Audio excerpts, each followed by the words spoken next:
Yo, what's good, YouTubes? This is your boy in the NYC. It's me, Ray, and this is the EDCC. That's the Everyday City Carry podcast. And you guys are probably wondering what the heck is going on. Why is there a lovely, beautiful person next to me? This is Kelly, my girlfriend, who's going to be my first official guest. Not an animal guest. It's not Robbie Williams like last time. Hey, everybody. How's it going? So this is the first time we're doing this. I don't know how the audio is going to turn out, if it's going to be good, if this is going to be a bad episode, but you guys like it when Kelly and I do stuff together, so we're just going to try it for the first time. What's up, Kelly? How's it going? It's going. How was the weekend? What did we do?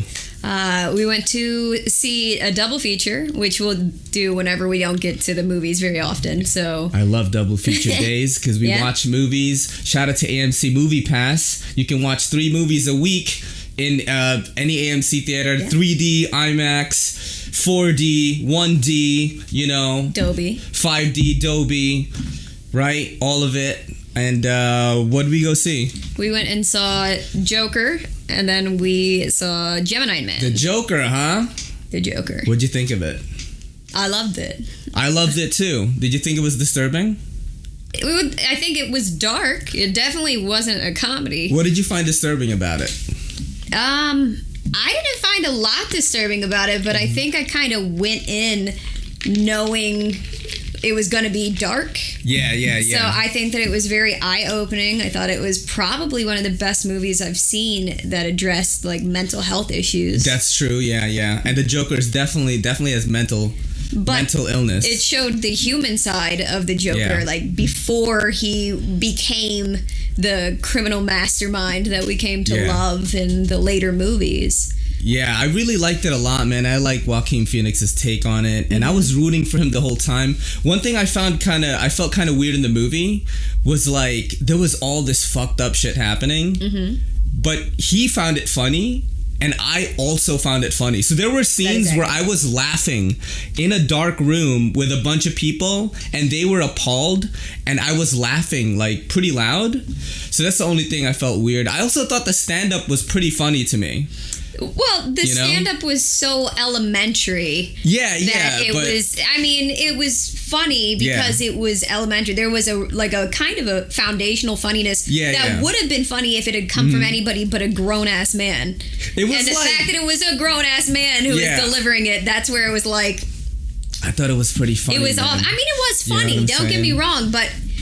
It was also off it was funny because of the movie that we watched, but if you and I went to a comedy show and some guy stood up there and is just basking in his glory. I might laugh at it though, because I would be like, is this guy serious? There would be a difference between laughing at it and laughing at him. You know what I mean? And I don't know that it wouldn't be more like, I don't know what's going on. Yeah, like if I was at a comedy show and I saw a guy just go on there and just start going I would just be like, is this part of the act or is he losing it? But even if he was losing it, I would think it's funny because that's just the kind of humor that I like right now. What else did I like about it, man? I did like Robert De Niro in it. Some people... Oh, by the way, we're going to give spoilers. Anytime that I talk about a movie, an anime, games, whatever it is on this podcast, I'm going to spoil it for you.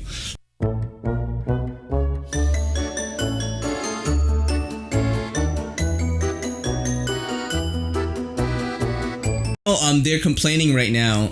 This is trending on Twitter because I'm a hip guy. I'm a hip 38-year-old, and I read Twitter, right? Like I'm in the know, and they are complaining that the song that they used for that part when he's going down the stairs, right? That song they always play in like baseball games. Dun, dun, dun, dun, dun, right. Dun, dun, dun. So the guy is a pedophile who wrote that song. So you know what, man? That's like one thing that I think we're gonna do today. We're gonna watch that like socialist thing, on cam. Is they are just looking for reasons to complain about this movie. Right. You know what I'm saying? Like we're not gonna give him an Oscar, even though Heath Ledger won an Oscar for Batman. Like Joaquin Phoenix just took, like, it's not even the same. Brendan Schaub talked about this on his podcast today. It's not even the same, like, like level, right? You know, like how much better Joaquin Phoenix did, because he did an entire movie on his own, right. No action, no Batman. It was just him going crazy, and he like did the role justice, you know. Well, I think that it's also fair to say that it's two different points in the Joker's existence. So, you know, this is fully focused on the Joker versus the Joker's shenanigans later on in life. I think Heath Ledger did an amazing job with it. I think Jared Leto wasn't given any opportunity to do anything with it, because the Suicide Squad had nothing to do with Jared Leto. It had nothing to do with the Joker. They cut him out, right? Yeah, it was, I mean... I liked his take on it, man. His parts were good, what he was in, but it wasn't enough to say, oh, it was amazing, it was awful.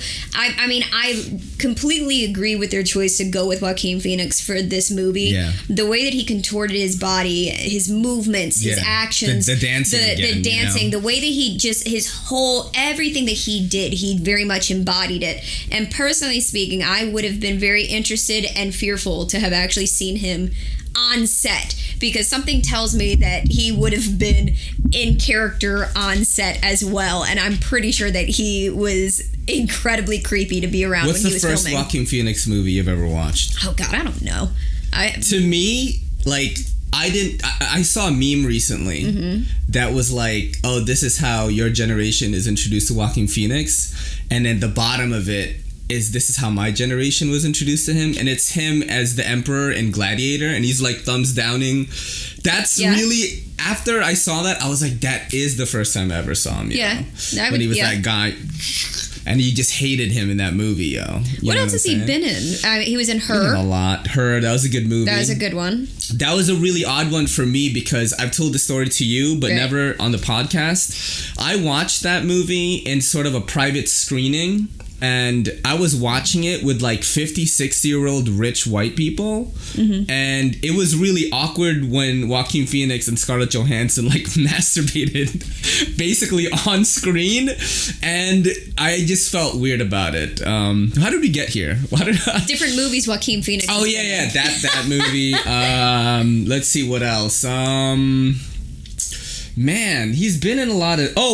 Signs with Mel Gibson. Okay. Remember Swing Away, Meryl? I don't know if you've ever seen that. No, I have seen Signs. Yeah, remember Swing Away, Meryl? And he was doing the bat? Dude, that movie scared the shit out of me. Which is ironic, because that movie had no effect on me. I was so scared that I was going to be abducted by aliens. I lived in Woodside.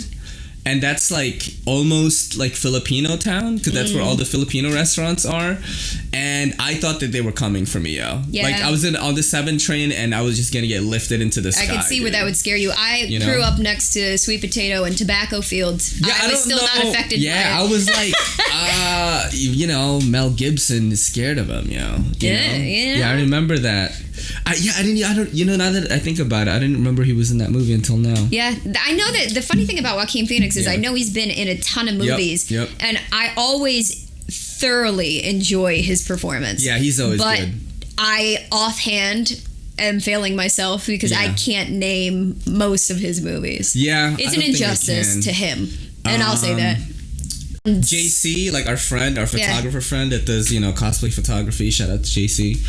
He posted an article, and it's like some Bronx photographer. Right. And he basically took screen caps of the movie, like him going down the stairs in clown costume, and put it so that it's overlapping places in the Bronx in real life, like 179th Street. Yeah, and it very well could be. Where he was dancing down the stairs too. So it was like really cool. We should check that out later maybe. Yeah, but it was, I don't remember because this was about 5 years ago, but I had to go up those stairs, and I remember trying to find a way around it. And I think for me, the biggest props that I could give about Joaquin Phoenix's dancing is the fact that those stairs are rickety, and they're old, they're cracked, they're crumbling, and they're very steep. He had on clown shoes, and he was just dancing. Awesome. I think and I was like, I'm sorry. Whatever he gets, he gets my full credit. Yeah, I think that he was amazing in that movie. So what'd you think about Gemini Man? All right, so I spoke to my dad before we saw it. And I know that he was saying that it was not showing, but in one theater in North Carolina, in our town of Raleigh. What did he say about what was showing? What was the one that it was the other one about the cell phones? He said, honey, there's 12 showings of the movie Jexy. Yeah, Jexy. And I was like, what is Jexy? It's a movie that's like it's like a Siri, you know, like Siri or Alexa. This guy gets a phone and it's like a personal assistant. It's kind of like her, but like sort of a lower tech version, and it starts like ruining his life. Because he stops spending time with it because he finds a girl. And a fun fact is that guy is also from one of my favorite movies that you will love, which is Pitch Perfect. Oh, yeah. He's a singer. That's definitely one of your things, you know? Yeah, because I know. We agree this time on the dancing in a movie, because usually I hate it, but I love the dancing in Joker. Yes. So on Gemini Man, continue with your story. Yeah, so it wasn't showing, so my dad was upset about it. And then when we got to the theater, we started talking to a guy who, the first question out of his mouth is, are you guys Gemini? Oh, yeah. That was Are you guys Geminis? And I was like, nope. That dude was intense. I am from the dawning of the age of Aquarius. So, so that was funny. And then he's like, well, you know that this was done with, like, they had to have a special laser projector in order to show this movie in its true form. And of course, that's what we were watching. Well, that's funny because that guy said that. Because when he said that to me, I feel like I should have known that. We should have known that since we know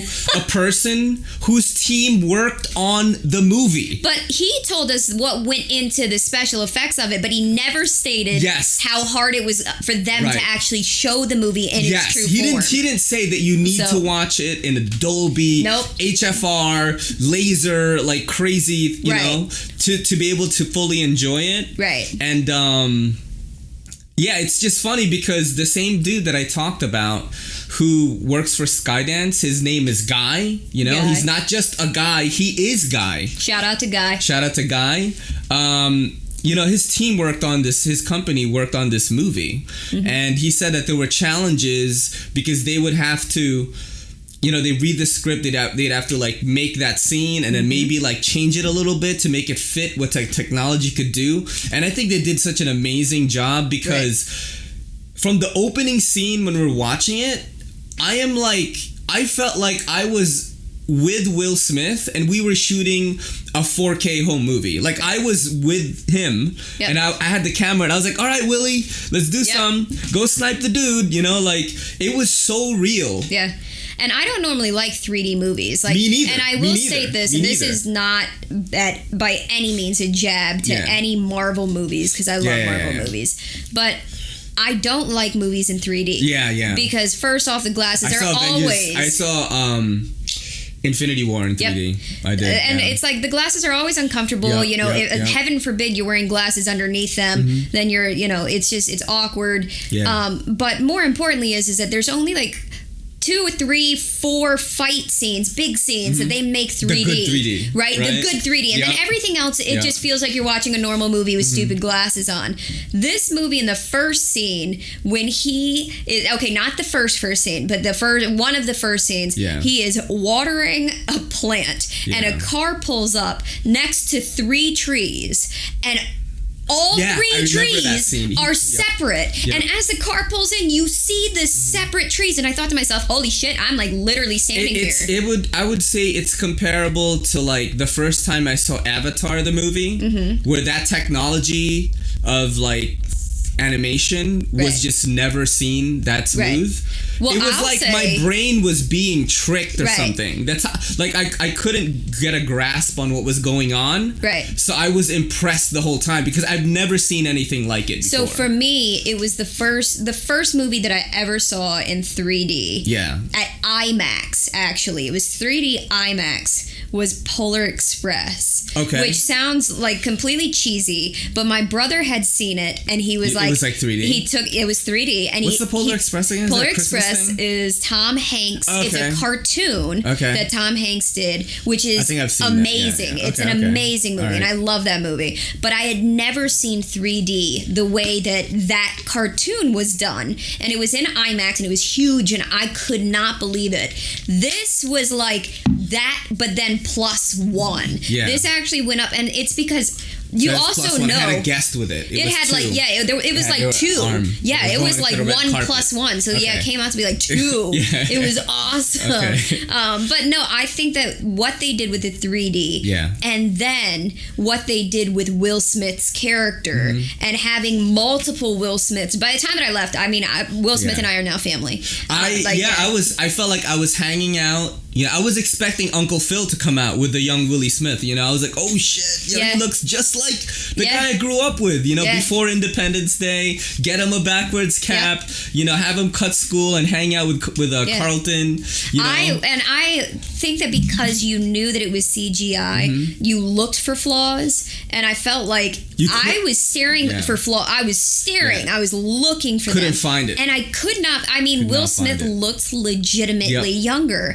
And then 3-dimensional. So I'm like, you really can't hide the flaws. Yeah. You know what I mean? Yeah. Like, there was no smudge marks. There was only the one scene at the very end where I agreed with you, where he came walking, and it just the way that, and I don't know if it was a camera angle, because it just seemed odd, but it was a split. It was a split second. I have a feeling that they were like, hey, this is due tomorrow, and the team is, because we've met the team. Yeah. We've met some of these tech people. We met part of the team. At Comic-Con, and I'm like, oh, they had to go. They had to get this done, you know? So whatever the case may be, but I thought that it was, I mean, there's one scene, without giving anything away, there's the one scene where there is fire, and then they are shooting the the flash bombs at somebody, and so not only is this person on fire, but he's being hit with these flash bombs, and he's in his suit, right, and he's in a full suit, but every time that something hit him, sparks flew at you, and it wasn't like you know, one of those really hoaxy things where you're like no, it's literally almost to the point where you were like kind of flinching it was really in your seat, and then not to mention it was Dolby. So every time that the little flash bombs would hit him, your like seats were shaking. It was like chaos without anything happening, and it was the coolest experience I think that we have seen. And I mean, it was hard to follow Joker because I thought for sure, and this is just being honest, I thought that's so podcast noob. So podcast, there you go. So podcast noob. Oh yeah, okay. So disrespectful, my girlfriend. You know, that's how much respect she has for you guys. And with that, you reminded me to turn off my shit. Yeah, there you go. Take that. But I thought that there wasn't going to be a way to follow Joker. I thought that Gemini Man was going to, without a doubt, it was going to, you know, kind of follow, and it would be cute, and it would be cool action, right? Yeah, right. You know, and it'd be Will Smith, because slower paced movie. I gotta say, I love Will Smith. Dude. I love Will Smith. I'm sorry, I love Will Smith. In the 6th grade, probably more than you guys need to know about me, but in the 6th grade, I had to pick a project on somebody to actually, I had to pick 2 people who changed my life, and my project was on Will Smith and Whoopi Goldberg. That's hilarious. That's hilarious. Yo, don't forget to hit that subscribe button, and don't forget to hit that bell icon so we can squad up in the comments. This next segment, right? We're gonna look at some knives that I have on the table right now. You knife guys must be like, what the fuck is going on? They're just talking about the movies that they saw. They're like acting like they're hanging out like a couple. Well, let me tell you something, guys. That's what a podcast is supposed to feel like. I want to say, and this is being honest, I probably listen to at least 20 hours or more, right? Per podcast week, a week. Because I listen to podcasts every single day, at least 2 or 3 hours. Yes, that is accurate. Sometimes more, you know, because I do work 6 days a week. I work 50 hours. I'm the GM at A-List CBD. Shout out to A-List CBD. And sometimes it's slow, you know, so I listen to podcasts. But that's what a podcast is supposed to feel like, and it's working out beautifully right now. I think Good. In the beginning I was kind of like worried that maybe my girl would be kind of shy, you know. I'm used to this, and I am also feeling weird because I normally do this with headphones on and you could hear what you sound like, right? And some people don't like that. I love it because you know what, that narcissist. I don't have to even question that. I know. So I like listening to myself talk. And, you know, it's really different to do it this way, but I think that I'm going to have guests more often, yeah. Good. So we are going to look at some knives right now. We're going to look at 3, just some stuff that I have. We're going to get Kelly's take on it. First one, this is the Kaiser Fire Ant. These, by the way, this podcast is sponsored by the knives that are on my table right now, because even though they haven't paid me any money, I wouldn't have any content to do if they didn't send me stuff. So this is a thumb stud knife. We're gonna have Kelly take a look at it right now. It's chibi sized. For you. That means, you know, like kind of like it's like a caricature, like a small person in anime. They're called chibi. All right, so this is obviously, it's a boat if you hold it like this. It's a boat. It's a boat. Okay. It's a boat. Because I know so much about knives, I'm going to give you the backstory. This is a very fancy box cutter in New York City. It's a Warncliffe blade. It is, yeah. It's a box cutter. So you can either cut a box or, you know, defend yourself. But that's what we do with it. We don't defend ourselves. We defend ourselves against paper. If you put a little sail on it, then it's a boat. It's a boat. Look, okay, hold on. From this angle, it's a boat. That's okay. So this is the boat. This is the Kaiser boat, right? Kaiser boat. Renamed. So this is, I'm just going to mention it right now. It's an S35VN, which is the steel that makes everybody feel good. I always say that. Whenever I see that on a knife, I'm like, oh, this has got to be good. It's a titanium scales, and it's a frame lock with thumb studs on it. And I hope you like Kelly's steak, because we're going to do two more. Oh, no. Two more of that. I'm sorry so to everyone. That is very unfamiliar to you, maybe, because this is the Benchmade Proper. I forgot who kind of like sent this around to the pass around group. I have never gotten to even cut with this thing, but I do like it a lot. It's an S90V, and it's in a slip joint, so there's no lock on it, but the slip joint is super tight. Cue jokes here. And I'm going to let Kelly check it out right now. And it has carbon fiber scales. It's pretty. It is lightweight. Yeah. Do you think I should pay for it? It's like over $150. Careful, babe. No. Look at that. I do like the little butterfly. Yeah. That's Benchmade's logo. I think it has something to do with the army or something. Like Green Berets. I don't know. I don't know anything. I don't know anything. Don't flame me in the comments, dude. So I'm just personally speaking a sucker for the two-tone, having like the gold on like white gold look. Yeah. But other than that, I have no. I don't know. Oh, you mean like the gold, like the liners? Yeah, the gold liner on it is really and then nice. on this like kind of like gray steel, whatever. Yeah. With the carbon fiber. So it's actually three-tone. Very much aesthetically pleasing. Yep. It takes too long for me to open, and I think it's not going to be can you see that clumsy proof? Because I can't. I don't have my glasses, and I can't even see if you can see it on cam. Shout out to the person the Apex Pass Round, and the companies who allow us to check out the stuff. That is Kelly's take on it, right? We're going to go for the last one here. This is another Kaiser. This is Thor's father. This is the Kaiser Odin. A knife that I really want, but can't afford. And I would not even use this because this would get me, straight up arrested in New York City. But the action is just amazing. And this is in S35VN. It's a Kaiser. It's got carbon fiber and titanium. And it's a frame lock. And it looks cool as shit. And I'm going to let Kelly check it out now. First and foremost is... No, I think it's a little bigger than the palm of my hand. Yeah, that's it. Imagine you were a cop and that's how you checked in New York City. You put it in the palm, everything would be too big. It is the length of my face. But it is pretty awesome. I'm not going to lie. It's nice. It's nice. This isn't something that I could ever It's called the Odin. That's Thor's father. That is Anthony Hopkins. In the MCU. So what do you think about it? You think it's worth I think this is like 175? 175-ish? Yeah. I mean, I feel like it's worth 175. We couldn't use it in the city. It's not legal to take outside of the house, so. Just not rich enough to just buy knives for $175 at home, because Ayla CBD, it's still in its infancy. And I am writing it out till the end, and we're going to grow it and expand, and then I'm going to have $500 knives that I only use at home. You see? There you go. Dream big. There you go. Dream big. I'm just going to talk a little bit about... So I won the QSP Puffin in a raffle thing on the Apex Pass Around. So shout out to the Apex Pass Around for allowing me to win that. I'm probably not going to use it. So if there is one of you that want to buy it or trade with me, I'll be willing to do that. You would be the first person to do a trade with me, I think. I don't think I've ever traded with anybody. But anyway, hit me up. Slide into my DMs on Instagram if you know how to do that. And now we are going to go to everyone's favorite segment, Gramworthy. You guys all like Gramworthy, right? Mm-hmm. So you can just do Safari, Instagram.com. and we are gonna look at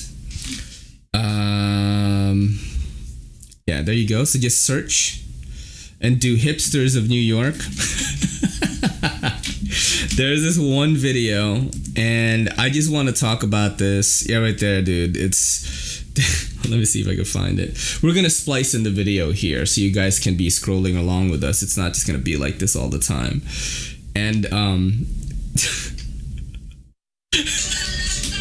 look at the guy's face.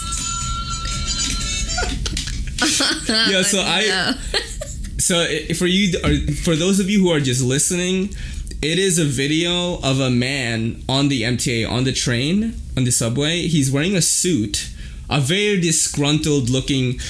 I don't want to say he's like a finance guy. He looks like he has a family in Queens maybe, and he's like middle class or something, but he's just going home on the train. He doesn't want to deal with anything. Yeah. And there's just a hipster like singing songs on a guitar. That's not bad, actually. What I hate now is I have my headphones on and I hear, "It's showtime!" And you see these kids breakdancing. Not great either, okay? Not great, you know?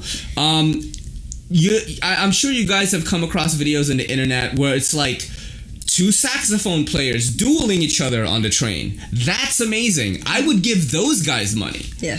But people that are doing obnoxious, like, fake flipping while holding onto the rails on the train, almost hitting people, is not breakdancing to me. Like, I know legit breakdancers. I'm Filipino. I used to breakdance too. Not the best. I could do a windmill, right? But this is not it. This is like, I don't know, man. I think on the train I got really annoyed with that.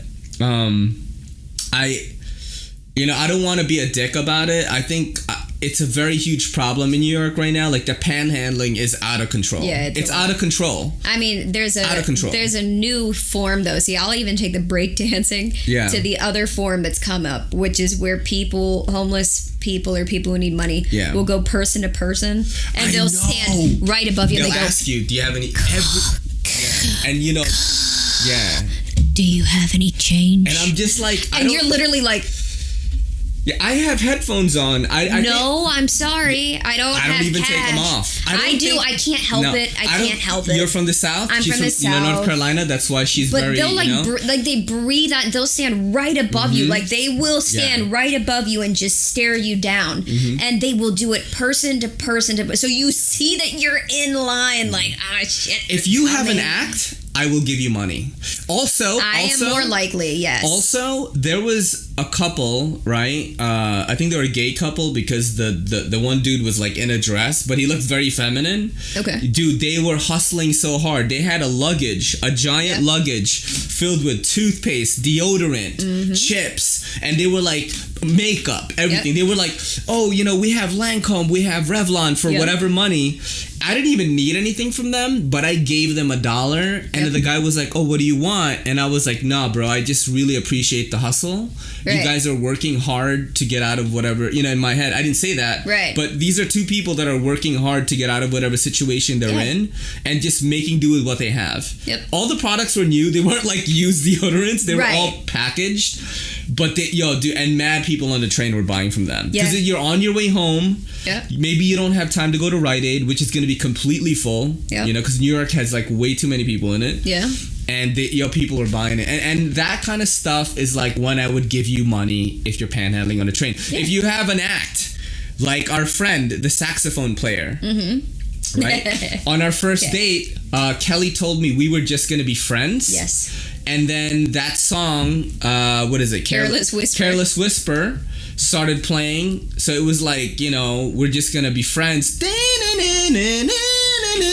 There's a guy, she saw that same saxophone player also doing his act and getting money thrown in his case or whatever. That kind of stuff, like, I'll give you money. Well, and I mean, he doesn't just play the saxophone. That guy actually has these electronic cats that dance to the sound of music. Yeah, it's and great, he's got like 6 of them, and so he puts them all out, and then he plays a saxophone, and each of these dancing cats has a different musical instrument, so it looks like a little orchestra is happening, and it's really fun. At least that was one time. So it's really fun to see, and he's really talented. Let me before I forget this, because I have ADHD and I'm gonna forget it, and you won't. Yes. Is like when people ask like, do you have any food that you're not gonna eat? Right. That also I respect more, because you're literally just trying to eat food. Right. You know what I'm saying? Like, you're not gonna buy drugs. If like I have half a sandwich in my bag and I'm not gonna eat it because I'm going home, and you know, like my girl, she cooked dinner for me, you know, and then I just give them the sandwich. You know what I mean?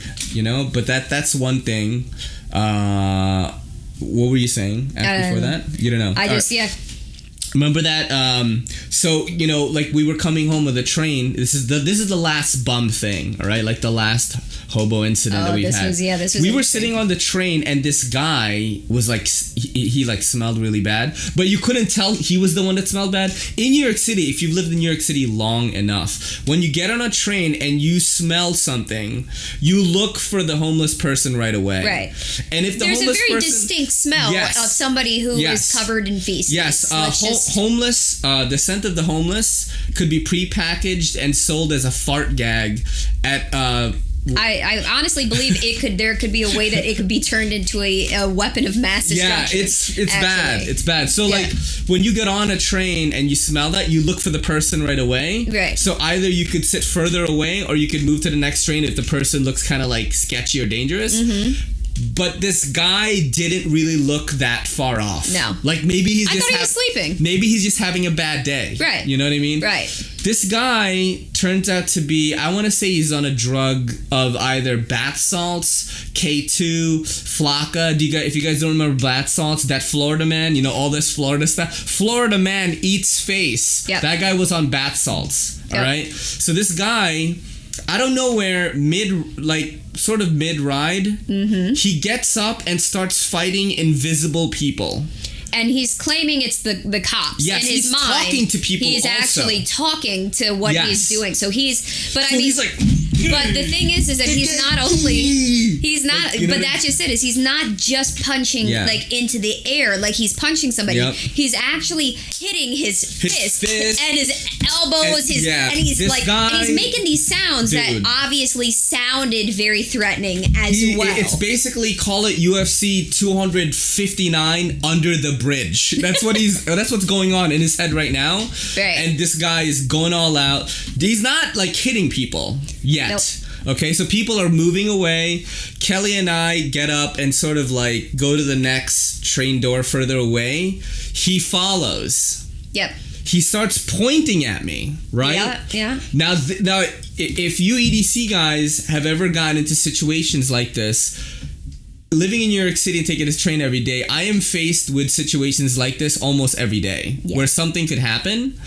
I never, ever consider going for the knife first or something. No. Never, dude. No. So I am wearing my keys on a chain like a Massimo kid in the 90s. And this is a joke I've made before. It made people laugh. I hope it made you laugh again right now. So I take the, he's pointing at me in my face. But he doesn't just, like, he stops and... He's not pointing at me, though. But he's kind of, like, pointing to me, but I think he sees someone else. Well, he did, you know what I'm saying? So that they can understand, he was here. Yeah, he was close. So, I've got Kelly here, who is a boxer. She's been boxing for 6 years, but she just got over foot surgery. But she does have that anger because she just got fired at PetSmart. So she might be able to just crack this guy. Shout out to PetSmart. Right? So we're going to talk about that right after this. So, I wrap my chain around my fist, right? And, with my left. And you see the guy who's in the seat in front of us, he just goes like this. Yeah, dude. You saw that, right? He gave me the nod like, yeah, go, if he does something, go for it, bro. And the guy left and went to the other car. Then the guy just walked away. Yeah, it was really, really weird. It was the first time that I honestly believed we were about to have an all-out fight. And I say we because there's not a cold chance in hell that it's going to be you fighting a dude who is hallucinating because the amount of strength from that person. Yes, he has, 28 days later. I'm very glad that what I mean? he did walk away. He did make eye contact with me when he pointed at you. He made eye contact with me. But the thing is, like, this guy could be seeing... Your facial expression was very different than mine, because your facial expression was just staring at him. Yeah. And I had this look like, I will fucking hurt you. Well, I gotta keep my eye on him. So, but when he realized both of us were not gonna, and he could have seen something completely different. I think if he went to the other people, it would have been different. You and I both look like, if you want to go, look, I've never had a train fight before, but if this is the way it's going down, then I looked down, I saw your hand was wrapped, and I was like, that could have been interesting. Yeah, like, I mean, I'm not, dude, I'm 38 years old, I'm about to be 39. Nobody wants that. I'm not no tough guy trying to go into train and pick fights, dude. No. You know what I'm saying? I did not. I watched the UFC. I'm not one of those guys. Yeah, I'm not one of them. Very happy with you. But I'm not going to let somebody, like, try to physically harm me or my girl. I'm just not that. I don't even look at it as physically. It's you defending yourself. Like, we had nowhere to go. We were literally in between two metal bars. Right? So it was scary. I think that was probably the scariest encounter that we've had. I've had scarier encounters, but I think together, that's the first. For us. That's the first. I've had scare. Look, I'm a woman in New York City. I've obviously had scarier encounters than that. But in that situation, it was weird. It was now weird. Back to the PetSmart thing. So Kelly gets fired from PetSmart, right? Yes, I did. Can you elaborate on that without going too much into the details, because we don't know what the what the fuck's gonna happen, but just No,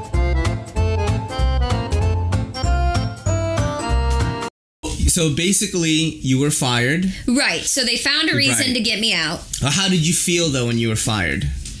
Well, I was already gonna leave. Yes, because I got hired at Equinox, which is like kind of like a dream job of yours, right? Right. My girl is a personal trainer. She's fit as fuck, right? Right.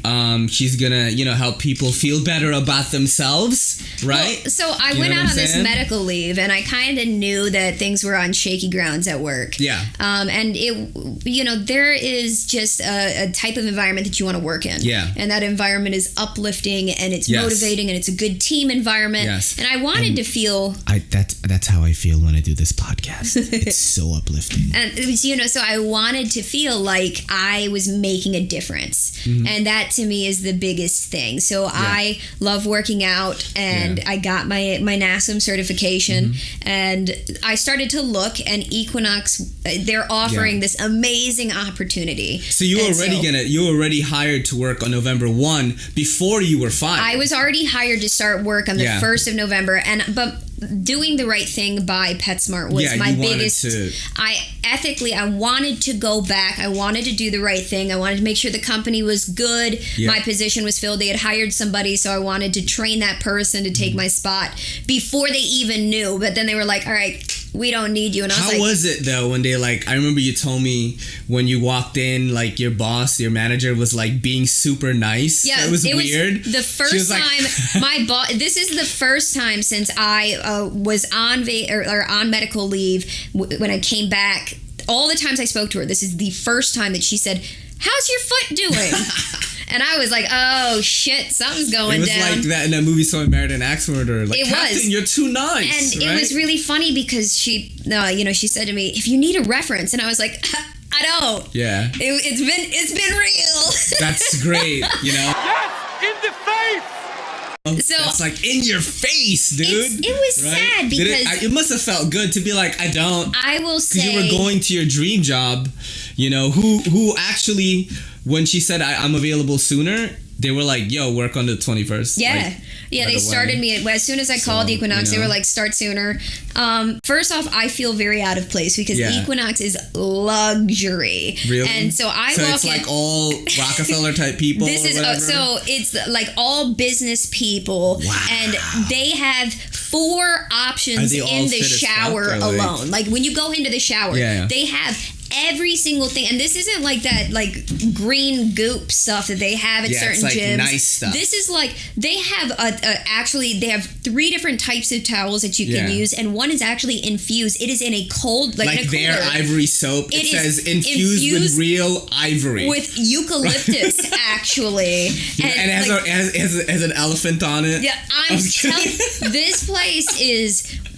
It is so nice. There is not one broken machine. Yeah, Equinox is for the rich folk. How much is it a month membership? I have no clue. You know, I think the base is like $250. I think I've heard rumors that it's $250. It's like $250. But it could have been from you, to be honest. Yeah, maybe. I have no idea. I just know it's the hot thing. My friends in Cali were like, yeah, that's big. Yo, what is good, guys? So you guys are probably like, what?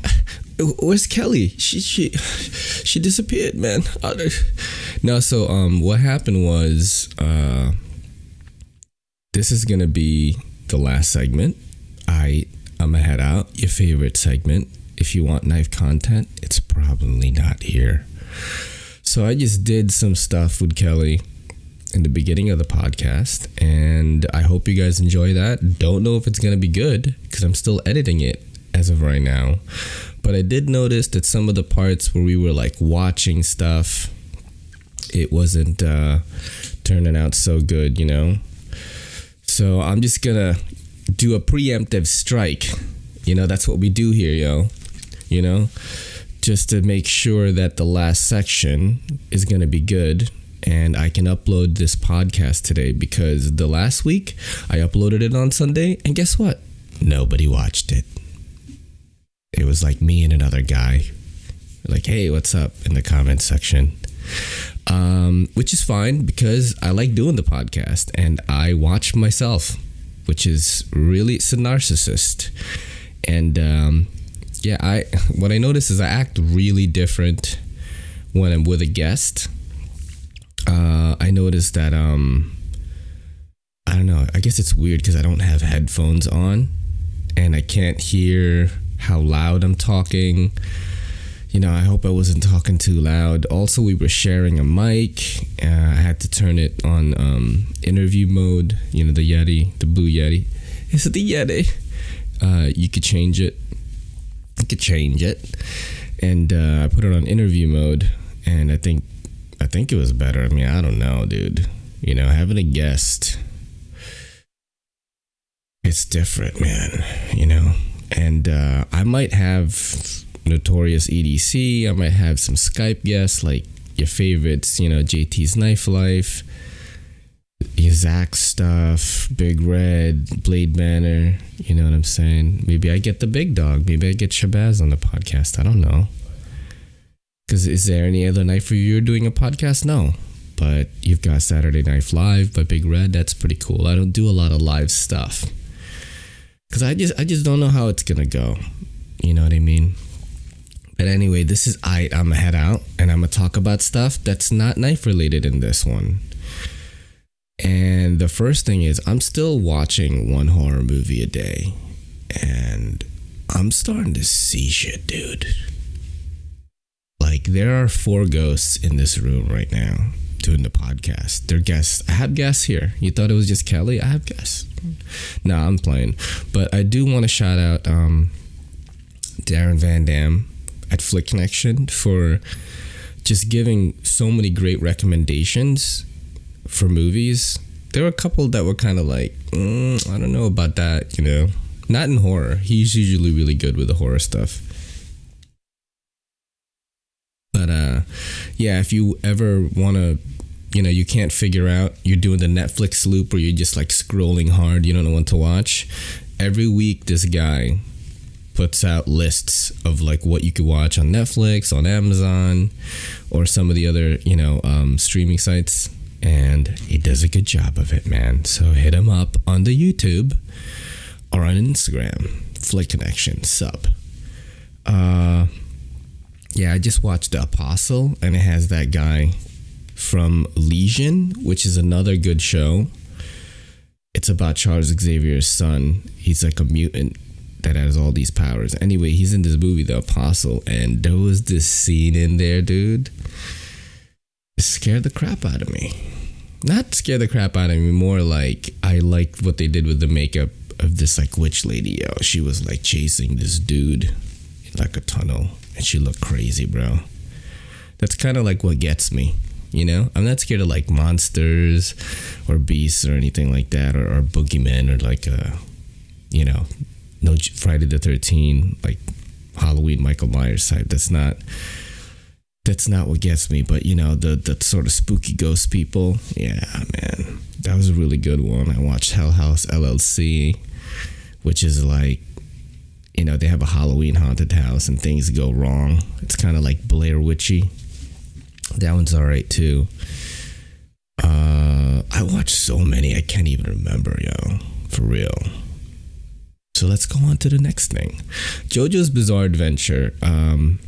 There's this one character in the Stardust Crusaders saga, right? In that show, that anime. And it's like the grandfather. And I'm just going to splice in some content right now because he is hilarious.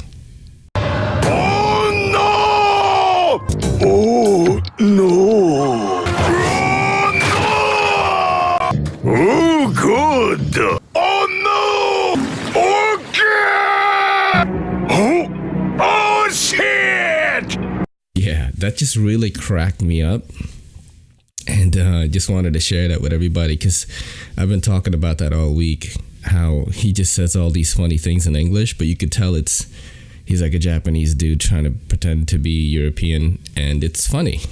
You know what I'm saying? Yeah, so you should check out that show if you want to watch outrageous stuff like that. I suggest you start with Stardust Crusaders, though, not the one before that. I forgot. I don't even know what that one is. I didn't watch it. The last thing I got on here, we're going to close on My Hero Academia. That is a show, an anime that I really love, man. You know, I know Cedric and Pete from Cedric and Ada Gear and Outdoors watches it too. You know, shout out to Pete. We don't talk that much, but I know he shares the love of One Punch Man, My Hero Academia, which are superhero animes that are amazing. You know, One Punch Man is like just hilarious, but like amazingly done. Good story. My Hero Academia is more along the lines of characters being built up. You know what I'm saying? And it's about these kids that go to the superhero school. They're trying to become the next group of heroes to save the world and shit, you know?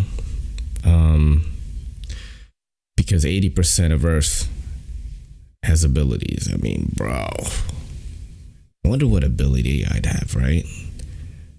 I'd probably want to be like Nightcrawler or something, like a teleporter type dude, because you could do a lot with that, you know? You could be strong, you could be fast, but if you could teleport, you could like just teleport some dude into space and then just teleport back and he's done, bro. You know? You could teleport him to jail and just be out. Something like that I probably would like. I hope this podcast wasn't too weird for you, you know? With the whole guest thing. Because I think I want to have guests more. We're going to get better at it, dudes, you know? Just like with the knife reviews, when I didn't know what the hell I was doing, you guys saw something in me anyway. You guys were like, hey, this guy's doing something different. This guy, he's doing something different, you know? That takes a lot of work to do that, what he's doing. He doesn't know shit about knives, but he's doing something. Somebody did something with this guy. And I hope you guys feel the same about this podcast, man, because I really like doing this podcast. I like talking to myself, I feel like I'm talking to you guys. And that's what we're going to do, dude. We're going to do. I am working on a review, so we're going to get that going. I just want to make sure it's good so that you guys are like, oh, snap, Ray can still do it. He can still do the reviews. Because maybe I want to get those sponsors throwing me the knives, you know. Be like, hey, bro, and am I reviewing a knife that was given to me? Yeah. So anyway, man, I'm gonna end on that. You know, I hope you guys have a good week. I love you guys, and this is your boy in the NYC. It's me, Ray, and this is the EDCC saying peace.